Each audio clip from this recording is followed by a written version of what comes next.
Les amis, je suis vraiment super contente de vous retrouver après un long week-end sans vidéo. Effectivement, je n'ai pas posté vendredi, je n'ai pas posté samedi, je n'ai pas posté dimanche. J'espère qu'entre temps tout s'est bien passé pour vous, mais bon, je n'en doute pas. Je voudrais vous faire un petit point sur cette semaine parce qu'effectivement j'ai toujours plein d'idées de vidéos. D'ailleurs c'est pour ça que je continue ce challenge d'une vidéo par journée. Je vais y arriver un jour à dire ça.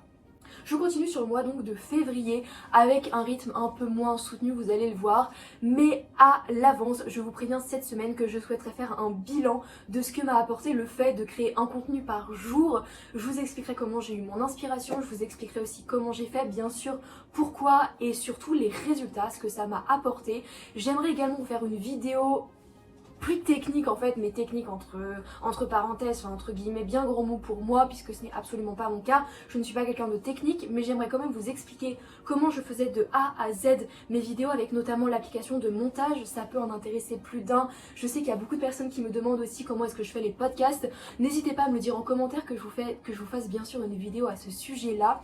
D'ailleurs, en parlant de podcast, vous le savez, tous les lundis j'en poste un. J'en poste un généralement avec un invité que j'ai pu avoir qui a accepté de venir échanger avec moi sur le podcast en fait que je développe pour être leader tout simplement.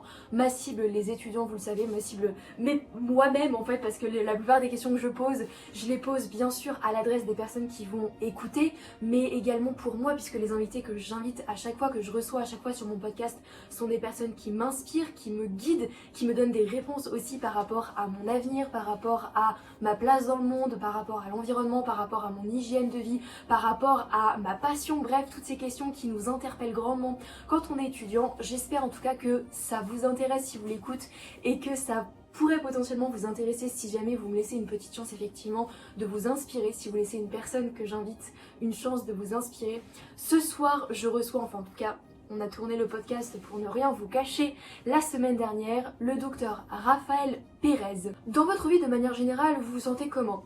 En forme, en bonne santé, mais finalement qu'est-ce que c'est la bonne santé? Est-ce que vous faites du sport? Est-ce que vous vous alimentez bien? C'est le genre de questions auxquelles Raphaël Pérez a accepté de répondre sur mon podcast. Effectivement, moi je l'avais découvert dans le film Vivante et j'avais décidé de le contacter dans l'espoir qu'il accepte de me rencontrer effectivement à travers ce podcast. On fait faute de Covid et donc de ne pouvoir rencontrer personne via téléphone.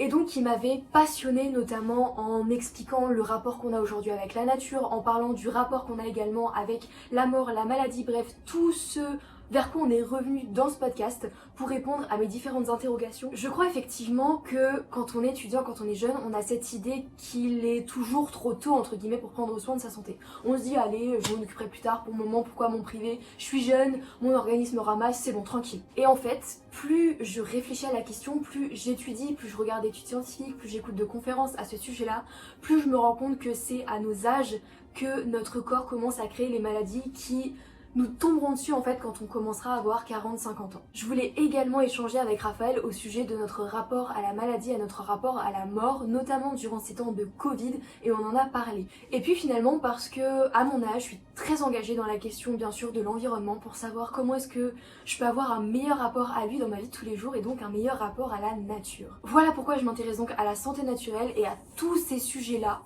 Ma guirlande qui se casse la figure. Bref. Et à tous ces sujets-là, je vais faire comme si de rien n'était, hein, d'accord? Vous aussi?